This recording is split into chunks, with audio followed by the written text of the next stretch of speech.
You wake up in a forest where the twilight drapes itself like a funeral shroud over the twisted trunks. The air is thick, almost wet with the memory of rain, and the shadows coil around the gnarled branches as though they have minds of their own. Each step you take sinks into the loam, soft and unyielding, and the forest seems to breathe beneath your feet. You feel eyes, not human, not animal, watching from the peripheries, in the spaces where darkness swells and folds.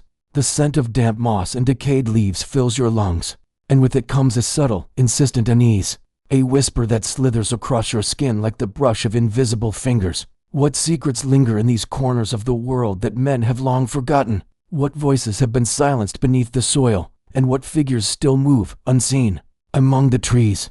Every rustle, every tremor in the undergrowth hints at life you cannot name, at presence you cannot deny. You pause, and the wind stirs, carrying with it a song older than memory, a lament, a warning, a beckoning. The forest does not simply exist, it waits. It waits for the footfall of those who would dare to enter its realm, those who might hear the whispers and misinterpret them as the wind. You sense 100 eyes, 100 ancient judgments, silently observing, cataloging your fear, your hesitation, your curiosity, and as you press onward, deeper into the dimming world, the shadows stretch and shift, and the forest begins to speak in tongues older than words. Legends fold into reality here.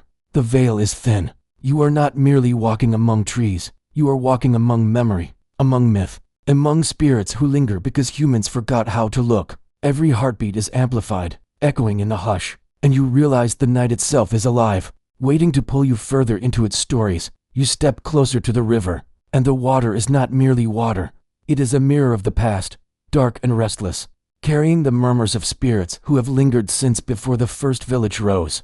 Their eyes, invisible to most, watch you from beneath the surface, glinting like sorrowful stars. Trees along the banks shiver, not with wind, but with the weight of unseen presences, dryads, leshies, and wraiths that have known centuries of solitude, betrayed by the fleeting arrogance of humankind. Each gnarled root, each twisted branch, holds a story of longing, of grief, of outrage for the way humans carved their cities and claimed dominion over lands that had been sacred long before any stone altar was raised. Listen carefully, and you will hear it, the subtle sigh of abandoned villages, where the walls have rotted but the spirits remain, carrying the echoes of laughter turned to silence, the stench of forgotten meals, the rusted hinges that still remember the hands of those who vanished.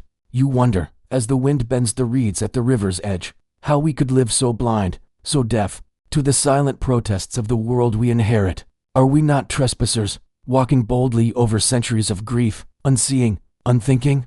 The spirits, grotesque in their loneliness, haunt the corners we refuse to honor. Some are beautiful in their misery, some are monstrous, twisted by rage and endless waiting.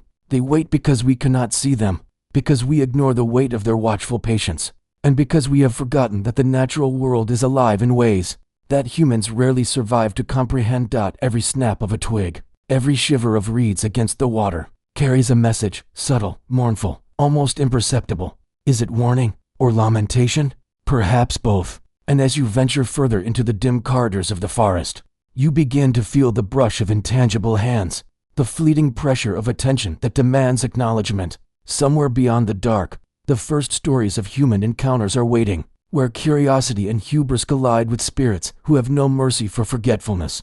You step onto the dirt road that leads to the first village, and it is already clear that life has long since fled these places. The cottages sag under the weight of their own decay, roofs gaped open, beams splintered, and windows staring blankly like hollow eyes.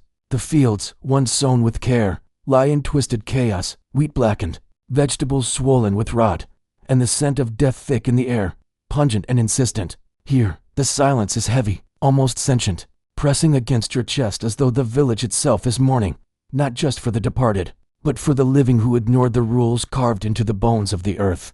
You can almost hear the whispers of those who vanished, children calling for mothers who would never answer, the soft, desperate footsteps of men who ran from something they could not name. Every corner carries the residue of sorrow and the residue of anger. Broken toys half buried in the dirt, charred cooking pots, doors that swing with a slow, insistent creak as though inviting you to peer into horrors that do not belong to the mortal world. These villages were abandoned not by fate alone, but by the arrogance of men who forgot the old warnings. Pestilence, famine, inexplicable deaths. all threads of human folly woven into curses that lingered long after the living departed. And yet, the moral weight of these ruins is not simply despair. It is a lesson etched into the very soil. Cruelty, ignorance, and disregard awaken forces that have patience beyond human lifespans. The spectral and the living are intertwined here, bound by memory, wrath, and grief. Each empty home, each rotting crop, each silent street whispers a reminder. Stories of spirits are not fictions, but warnings dressed in the veil of legend. And as you walk deeper into the village, the air thick with invisible eyes and unspoken judgments, you sense the first threads of encounters, where mortals brushed too close to the wrathful, and where myth began to bleed into the realm of flesh and blood. You walk along the narrow path between crumbling walls and toppled fences, and immediately, the air thickens, as if the space itself has grown heavier with attention. You feel eyes on you, and you know they are not human, patient, cold, lingering like frost upon the marrow of your bones. A shadow flickers at the edge of your vision, and when you turn, there is nothing but the swaying of dead branches. Yet the sensation remains, pressing, intimate, as though the forest, the river, the ruins themselves have leaned in to observe your every heartbeat. Whispers curl around you, fragile and sibilant, a language older than speech, touching memory and fear in equal measure, suggesting that even your thoughts are no longer solely your own. You remember what the villagers once said in hurried tones, their voices trembling as they spoke of figures glimpsed in doorways, of hands brushing against the living and passing, leaving no mark but a cold insistence on being seen. And now, you feel it, the subtle tug at your consciousness, the way the unseen weighs on you, reminding you of the brevity of your life, the fragility of memory, and the ease with which fear can become dominion. These spirits are not idle. They are archives of everything you choose to forget, of your arrogance, your trespass, your mortal blindness. The night stretches and bends around you. Each sound, a distant splash, a snapping twig, a sigh of wind through rotten shingles, is magnified, pregnant with intention. It is not simply fear that curls in your stomach. It is recognition that life, fragile and fleeting, is under constant witness. Mortality is no longer abstract, memory is no longer private, and the unseen has become a mirror, reflecting not what you are, but what you have ignored. And as you step further into the darkness, the whispers grow more insistent, more intimate, guiding you toward truths that are grotesque, unsettling, and unavoidable. Truths that will make the next night feel like a canvas for horrors that stretch beyond imagination. You sense movement just beyond the edge of the clearing, a rustle of silk against leaves, a whisper that carries laughter too soft to trust. Here dwell the tricksters, the domovoi who watch from hearth and shadow, the rusalka who lingers in moonlit waters. Their faces a cruel poetry of beauty and menace.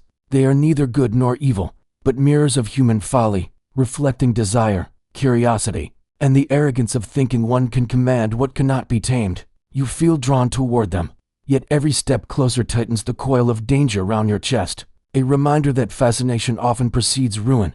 They move like water and wind, impossible to grasp, and in their presence, morality becomes slippery. One moment they are laughter spilling like silver light, teasing and playful. The next, their intent twists into something sharp, cold, and insatiable. They prey not out of hunger alone, but from the simple fact that humans will always reach for what they should fear, will always mistake beauty for safety. You feel the pull, the seduction, and you realize that the myths are intimate lessons in humility, warnings etched into folklore, designed to remind you that desire unchecked is the easiest path to despair. And yet, there is an allure impossible to resist. The seduction is not only physical, but existential, calling to the part of you that wants to see, to understand, to feel that secret connection to forces older than your reason. You hear the laughter again, lilting, echoing off the darkened trees, a melody that promises both wonder and collapse. In this moment, the forest and the spirits teach a brutal truth. Intimacy and loss are inseparable, and the more we chase what fascinates us, the closer we edge to the sorrow we were warned to avoid. This duality of beauty and death will follow you deeper, into tales far darker, where the grotesque becomes inevitable.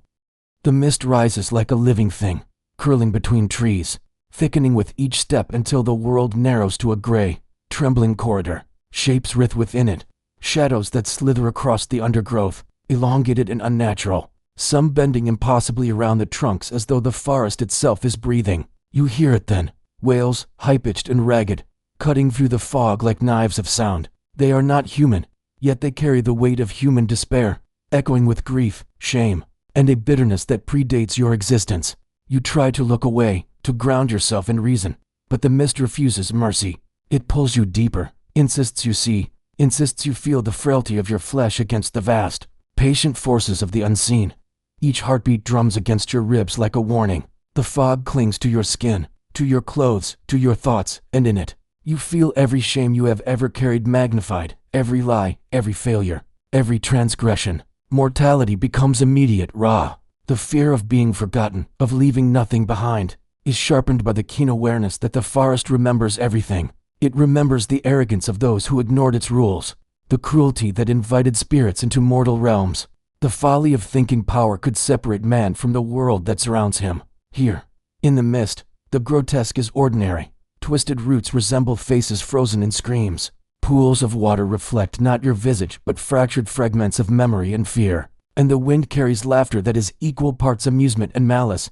And yet, amidst this suffocating terror, there is a lesson, one that seeps into your bones. Human fragility is not a flaw, but a mirror for the incomprehensible forces that surround you. To ignore them is to invite ruin, to wander unprepared through a forest that does not forgive. Each step you take through the fog, every shadow that slides at the corner of your vision, is a reminder that ancient powers are patient and indifferent, and the world's tragedies often arise from our own blindness. The night is alive, and the consequences of forgetting its truths are already stirring in the unseen. Some dared to seek what others feared, stepping beyond the thin veil into the realm of spirits, carrying nothing but curiosity and fragile courage. Shamans whispered to the wind, wise women knelt by rivers and ponds. Travelers pressed into ruins in search of tales no living soul should hear. At first, there was wonder, a shiver of connection, a glimpse of truths that danced just beyond comprehension. But the forest is patient, and the spirits are unyielding. Every secret revealed demanded its price. Eyes that once watched from shadows became hands upon the mind, pressing, pulling, unraveling the careful threads of sanity. You feel it in your own chest, the subtle weight of understanding too much. Curiosity becomes a trap, knowledge a burden, and every insight carries the echo of consequences long ignored. Those who sought to master the unseen were often first seduced by its intimacy, then betrayed by its indifference. Madness creeps like fog, dissolving reason into memory and fear, leaving only the raw awareness of human fragility. There is no triumph here, only the slow erosion of self, the creeping realization that some doors are meant to remain closed, some truths are better left unspoken. And yet, the longing to know persists. It is woven into human nature. This desire to command what cannot be tamed, to bend myth to will. But the forest and its spirits are patient teachers, and their lessons are cruelly consistent. The pursuit of control over the sacred and unseen leads only to isolation, despair, and ruin.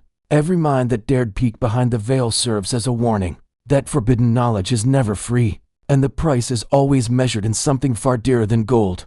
From this burden, the shadows grow, and the stage is set for the inevitable tragedies that follow. Where ruin touches those who believed themselves untouchable, the consequences come quietly at first, like a sigh carried on the wind, almost imperceptible, and then they arrive in full, unbearable weight. Children vanish from doorways, their laughter swallowed by the trees.